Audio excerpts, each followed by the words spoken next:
Hala, may third party na nagaganap sa jump car. Sino ba siya sa buhay ni Carla?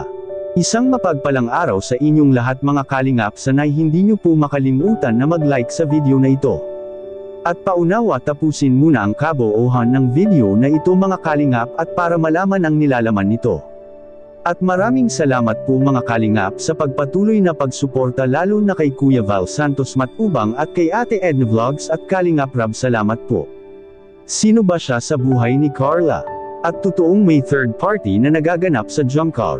Pero bago yun ay pag-usapan muna natin mga kalingap ang patungkol sa tambalan ngayon ng jump car mga kalingap. Maswerte nga si Papa Joms kay Carla mga kalingap, at bakit?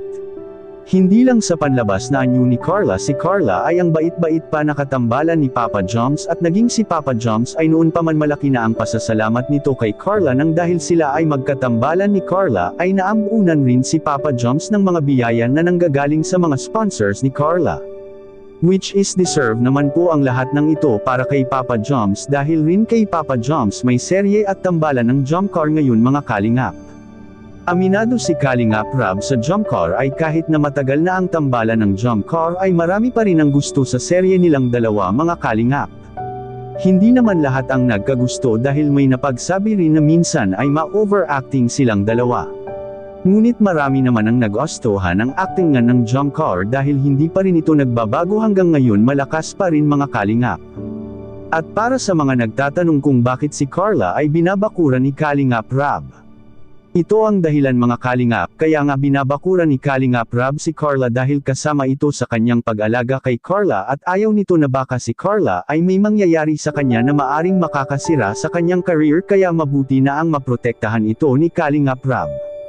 At karapatan ito ni Kalingap Rab na alagaan niya ang kanyang mga beneficiary, at ito'y hindi naman para kay Kalingap Rab kundi para sa kanilang sarili at sa kanilang kanya-kanyang pamilya. Hindi talaga nasasayang ang kanyang effort sa pag-alaga ng mga Kalingap Angels dahil dito silang lahat kahit may love team ay hindi pa ito nainganyo na pumasok sa pagbo-boyfriend hanggang ngayon mga kalingap. Para sa mga hindi pa nakakaalam ay kapag nangyari na sila'y magbo-boyfriend ay maaring sila ay pakakawalan ni Kalingap Rab at paano na lang ang kanilang pag-aaral. Kaya isa ito sa mga dahilan ni Kalingap Rab sa kanyang mga beneficiary mga kalingap na saka muna sila papasok sa isang relasyon kung tuluyan na silang nakapag-graduate sa kolehiyo. Which is pumapabor naman ito sa mga magulang at mga beneficiary ni Kalingap Rab ang ganitong patakaran mga kalingap. Maalala natin nung si Rachel ay sinagot niya si Roel at sila na sa totoong buhay ay pinakawalan ito ni Kalingap Rab. At maaring ganito rin ang mangyayari mga kalingap sa mga Kalingap Angels na kung ito'y papasok sa isang relasyon.